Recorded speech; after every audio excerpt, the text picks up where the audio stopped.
Deus esteja convosco. Ele está no meio de nós. Proclamação do Evangelho de Jesus Cristo, segundo Marcos. Glória a vós, Senhor. Depois que João Batista foi preso, Jesus foi para a Galileia, pregando o Evangelho de Deus e dizendo: o tempo já se completou e o reino de Deus está próximo. Convertei-vos e crede no Evangelho. E passando à beira do mar da Galileia, Jesus viu Simão e André, seu irmão, que lançavam a rede ao mar, pois eram pescadores. Jesus lhes disse: segui-me, e eu farei de vós pescadores de homens. E ele, deixando imediatamente as redes, seguiram a Jesus.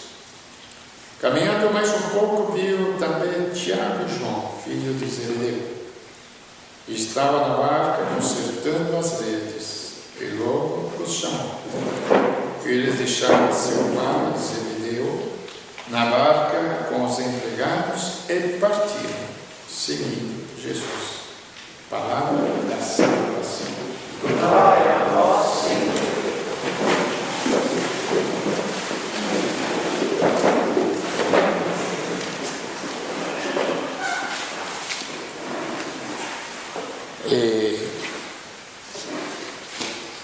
O tema de hoje: ou é loucura ou nós somos loucos.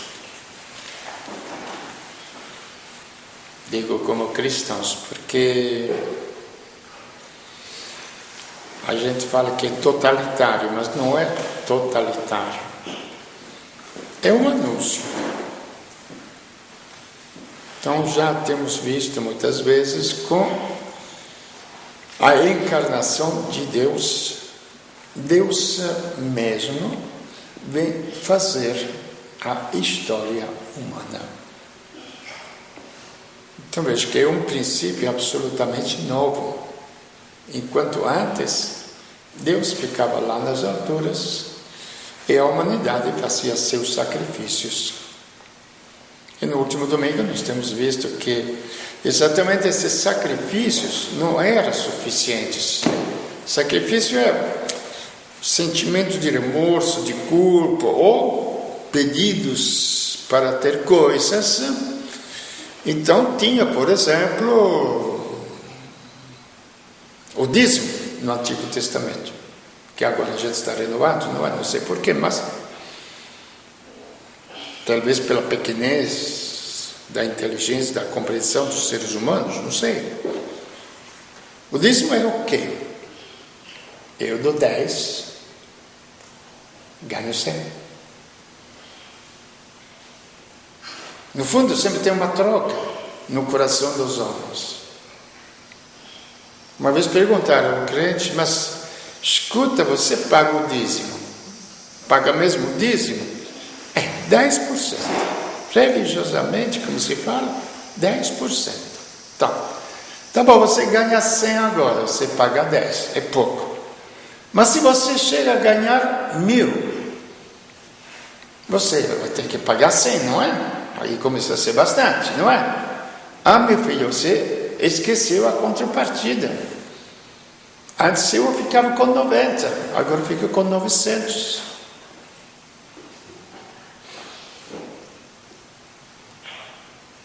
Então é um bom negócio. Enquanto o dízimo já nasceu com outra intenção. A primeira parte do dízimo seria a história de Caim e Abel. Como agradecimento a Deus que oferecia toda a natureza, tudo para a humanidade, Abel sentiu o dever de oferecer a Deus as ovelhas mais bonitas, melhores, etc., como ato de agradecimento. Não é porque ele ficava com o resto do rebanho, mas seria um ato do coração. E Caim, que sentia a obrigação de fazer a mesma coisa, oferecia a todos que estavam pé quebrado. Parece até as nossas festas aqui, quando a gente ia pedir bezerro, não? Este aqui é do santo, mas era todo bezerro que já não prestava, não? Gabiru. É verdade, é verdade. É? Gabiru. Gabiru. Então, eu sei, seu pai que fez a primeira festa para fazer o salão lá no coisa, ele que fez, junto com o pai da Lucia. Então, gente, mas veja aquilo que a gente falou, a consciência dos homens. Então se ofereciam holocaustos, que isso se faz ainda no mundo inteiro. No mundo inteiro. Mas sempre para ter comercialmente um bom retorno. Ou uma boa colheita, ou porque se tire uma doença contagiosa para o povo. Sempre foram feitos sacrifícios, até sacrifícios humanos, mas sempre por uma vida nesta terra. Uma vida nesta terra. A revolução com a vinda de Cristo é que o reino de Deus, que também todo mundo espera. Vocês podem ver os kamikazes palestinos, etc. Eles esperam o paraíso. O paraíso também foi criado para os cristãos. O povo não espera a outra vida. É um sentido que tenha a outra vida. Não sabe o que é, mas pensa que pelo menos seja melhor aos pobres daqui. Por isso que muitas vezes se pensa que o Evangelho foi anunciado aos pobres. Aos ricos não podia ser anunciado o Evangelho. Não sei porquê. Porque os pobres, não tendo nada sobre a terra, esperavam como vingança no tempo de ter muito lá no céu. Isto ajudou um pouquinho o Evangelho, a parábola do rico e do pobre Lázaro, lembra? Ajudou um pouquinho para compreender. Mas não era bem assim. O Evangelho é anunciado aos pobres, mas aos pobres de coração, aos quais o mundo não diz absolutamente nada. Onde podem ter tudo, mas nada preenche o vazio que está dentro do coração. Estes são os pobres do Evangelho. E a gente não precisa ser muito longe, não.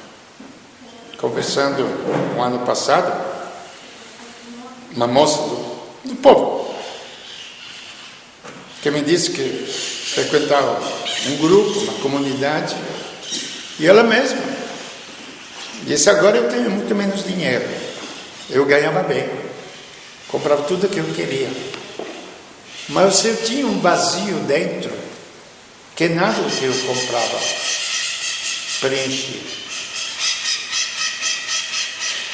E este vazio que está se criando, mais ainda quando eu insisto muito no mundo consumista. No mundo consumista. Alguns se drogam, dizem, porque não tem nada. Porque tem problema de família, porque tem problema de pobreza. E outros se drogam porque tem tudo. Onde está a resposta humana? Me diga vocês.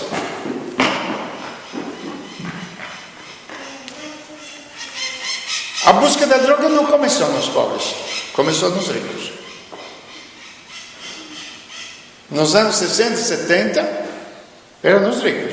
Quando o meu amigo que abriu a primeira casa de recuperação de drogados no Brasil, eram todos ricos. Quem ia para a casa dele? Não eram os pobres. Os pobres começaram a vir depois.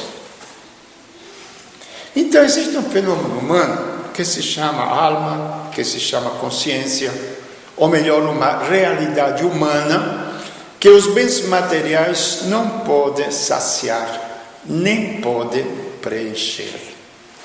Esta é uma realidade que todos podemos constatar. E nessas alturas, nem as ofertas de penitência que se fazia e se faz, oferecendo uma ovelha, oferecendo um boi, o sacrifício que se fazia no templo, que o próprio Deus aceitava. Por quê? Aceitava até chegar o tempo. Nem aquelas ofertas que eles pensavam, para ser bem claros, para compreendermos também a Eucaristia na nossa igreja, o corpo de Cristo, o sangue de Cristo, para ser muito claro. Eles faziam as ofertas, e tinha algumas ofertas cujas carnes eram dadas para o povo. E eles pensavam um pouquinho como o pãozinho de Santo Antônio, mais ou menos. Nós temos um pouquinho a ideia, o pãozinho de Santo Antônio, que a gente às vezes come com tanta devoção mais do que quando vai tomar a Eucaristia, porque foi bento. Então pensa que com aquele pãozinho você entra em comunhão com Deus. Então eles comiam aquelas carnes e pensavam que com aquilo eles entravam em comunhão com Deus. Essas são as realidades, repito, dos anseios da humanidade. Que às vezes se fala de religiosidade como grupinhos. Eu gosto de ir à igreja, eu não gosto de ir à igreja, só que depois não gosto de ir à igreja, procura macumba, procura outras formas e aí por diante. O problema de fé não é a gosto. É necessidade de crer numa realidade que nós não compreendemos nem sabemos qual é. Aí que entra na história o próprio Deus. Ele que criou o mundo, ele veio também salvar o mundo. É o Deus que se faz carne, se faz homem. Pelo fato dele se tornar criatura humana como nós, ele entra em comunhão com a humanidade toda, de todos os tempos. Vocês vão me perguntar como. Uma meia explicação eu dou, mas também eu gostaria de saber como. Pelo que São Paulo fala, Cristo, Deus feito homem, é a cabeça. Nós somos os membros. Tá? Então nós sabemos que tudo, para os nossos membros físicos, psíquicos ou intelectuais, são dirigidos pelo cérebro. Bate a cabeça, dá um derrame. Que tem que ver o derrame com o braço? Será que corta os nervos do braço? Será que corta a circulação do braço? Não. Simplesmente o braço não funciona mais. Então ele explica, Cristo se transforma na inteligência, no cérebro da humanidade. Isto é maravilhoso, gente. Porque nós temos o quê? A inteligência daquele que criou o universo inteiro, que pode dirigir nós que somos os membros deste corpo imenso que é a humanidade de Deus. Esta é a famosa encarnação de Deus. O Deus que se faz carne. Então este próprio Deus que se faz carne, depois, o que acontece? Como homem, porque aí são os homens que ofereciam os holocaustos, não é? Como homem, ele disse claramente, holocaustos e sacrifícios não te agradaram, ó Deus. tu me deste um corpo, eis aqui o meu corpo como sacrifício e holocausto. Que é depois o quê? Aquilo que nós renovamos na missa. E ele fez isso uma vez. Por isso que eu falo muitas vezes que Jesus, ele não foi padre, no sentido que nós entendemos. Porque padre é simplesmente um ministério, não tem nada a ver com o resto. O resto é um ser humano como todos os outros seres humanos.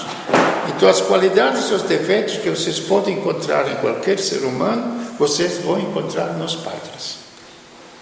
Às vezes mais acentuado porque está mais em vista. Mas a mesma coisa. O dele é um ministério. Jesus não foi padre. O que ele foi? Ele foi sacerdote. Vocês vão dizer, Frei, mas o senhor está brincando. O padre não é sacerdote? Não. No Antigo Testamento era o sacerdote, chamado assim, que oferecia os holocaustos. Mas com Cristo mudou. Ele mesmo se transformou em sacerdote e vítima, porque ele ofereceu o seu próprio corpo. Então não ofereceu uma ovelha que eu levo lá, e o sacerdote, em meu nome, oferece para Deus. Não sei se está sendo complicado, está claro? Então o padre faz em nome do povo. Mas se chamava sacerdote, lógico, vamos chamar também hoje de sacerdote. Então vai em nome do povo. Cristo não. O que ele fez? O sacrifício a ser oferecido era ele mesmo. Não mais ovelhas, não mais bois, não mais sacrifícios humanos de outras espécies, mas ele mesmo. Eis então, quando ele fala, o reino de Deus está entre vós. Não é o reino de Deus com aquele esplendor, os sonhos ou maravilhas que a gente possa pensar, viva Maria, viva Jesus, não é? Nas reuniões, me dá uma tremedeira quando escuto isso, como se fosse religiosidade, gente.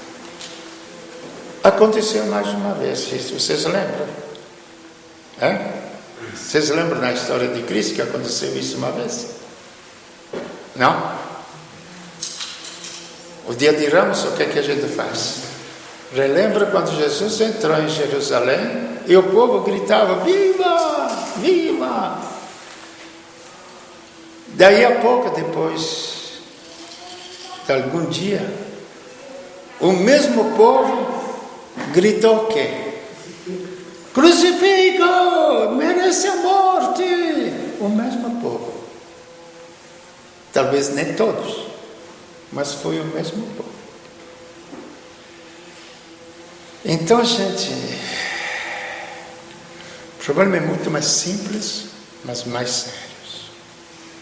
Então, quando ele fala o reino de Deus está entre vós, porque houve um acontecimento. Deus veio viver conosco. Deus veio viver por nós. Deus veio se sacrificar para nós. Então, quando chama os discípulos, que depois terminamos com a segunda leitura hoje, que é loucura aos olhos do mundo, lógico. Aí nós podemos analisar um pouquinho, até dentro da nossa consciência, se verdadeiramente entendemos isto, entendemos outra coisa. Entendeu? Então, quando Deus entra na história dos homens, a história muda totalmente. Porque aquela vida que era simplesmente mortal por um tempo, um prazo. Você está esperando um neném, não é?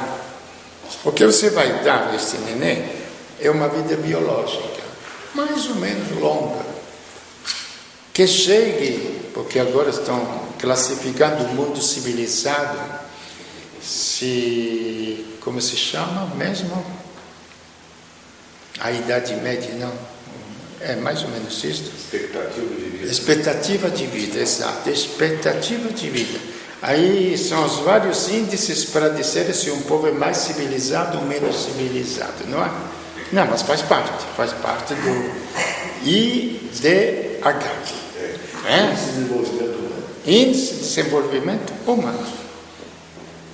Veja bem, gente, que nós estamos bem com os pés no chão quando se fala de religião.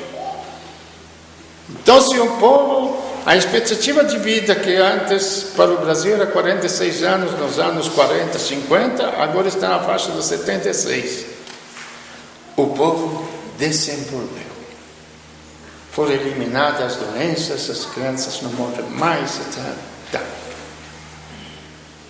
Mesmo assim, a morte, que eu saiba, ainda impera. Qualquer carne que nasce é destinada à morte.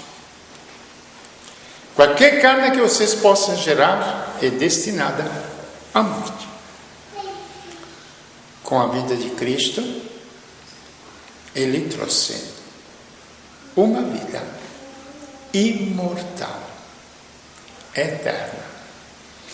Me diga você se isso não é civilização. IDH. A expectativa de vida não é mais de 76 anos, não é mais de 100 anos. Mas é eterno. Aí começa, será que eu acredito mesmo nisto? Aí começa o exame da nossa fé. Gente, se eu acredito nisto, e se Deus se fez carne naquele homem que nasceu de Maria, Ele se faz carne em cada um de nós. Em cada um de nós, para que nós nos tornemos eternos. Não pela carne que recebemos de nossos pais, mas pelo Espírito de vida que nós recebemos de Deus. Instintivamente o povo entende isto mais ou menos, porque mesmo que não preste, quantas vezes batizei com gente bêbada na igreja, pelo amor de Deus, instintivamente sente que tem que batizar, ou os muçulmanos têm que fazer a circuncisão porque é consagrado a Deus, ou no Antigo Testamento os hebreus também têm que circuncidar como consagração a Deus. Tá? Instintivamente sente, quer dizer, que nós sentimos dentro do nosso instinto que deve existir alguma coisa diferente. Então, nesse sentido, ele fala claramente: o reino de Deus chegou entre vós. Então, não é o reino que vai se realizar, como o povo fala, o mundo vai melhorar. E eu falo, o mundo não vai melhorar coisa nenhuma. Os pecados de ontem são os pecados de hoje. Os erros de ontem são os erros de hoje. Que isso está dentro do ser humano. Mas vai ser outro mundo para aqueles que buscam a verdade e a encontram no anúncio e acreditam naquilo que é anunciado. Por isso que se chama Evangelho, a boa nova. E a boa nova exatamente é anunciada aos pobres de coração. Sem pobreza, gente, de coração. Não é possível nenhuma fé. nenhuma busca de Deus. Quando tudo na vida nos satisfaz, nos preenche, fique tranquilo, gente. Pode viver na vossa vidinha tranquila, que aquilo basta. Não arrume sarna para se coçar. Seja o mundo ateu do jeito que ele quer. Viva nos bares, viva nas bagunças, viva nas bebedeiras, viva nas lutas para ganhar mais dinheiro, para fazer mais sucesso. Viva, pelo amor de Deus. Não arrume sarna para se coçar. É a vida, dizem. Que seja a vida. Mas para aqueles que buscam e que sabem, quem é casado é como se não fosse casado. Quem possui é como se não possuísse. Quem compra é como se não comprasse. Gente, e atrás dessas coisas que nós gastamos a nossa vida, vai. Não vamos fazer muita poesia, muitas coisas, não.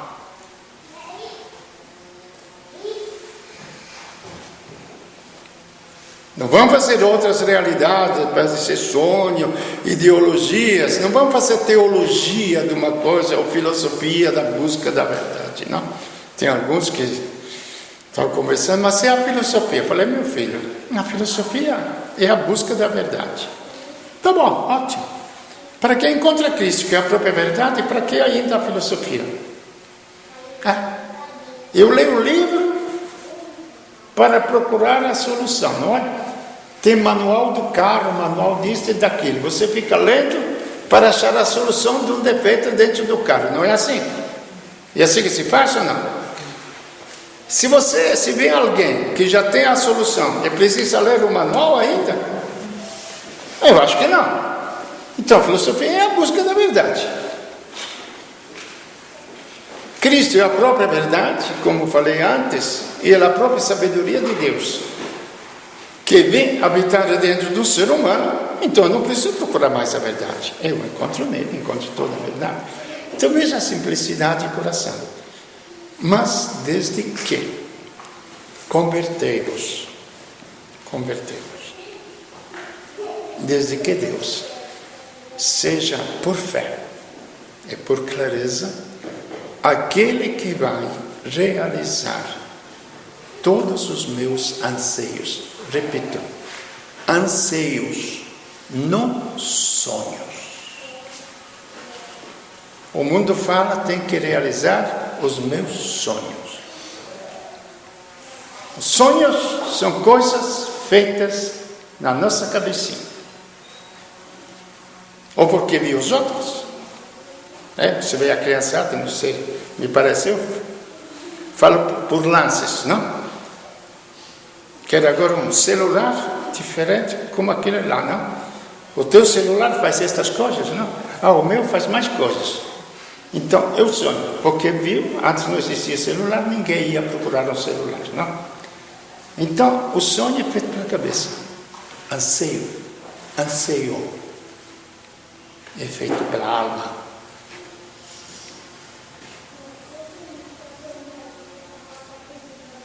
E ele satisfaz e preenche todos os nossos anseios. Deus. E para terminar, ele vem nos alimentar. Não mais com as carnes, como falei antes, dos sacrifícios que eram feitos e distribuídos ao povo. Não mais com o pãozinho de Santo Antônio, mas ele vem nos alimentar com a sua própria carne, que é a Eucaristia. Eis porque ele nos pede que tudo usemos, mas que nada nos prenda, porque nada poderá preencher os nossos anseios. Repito, não precisa falar de Santo Agostinho: fizeste-nos para vós, ó Deus, o nosso coração está inquieto, até que não repousar em vós.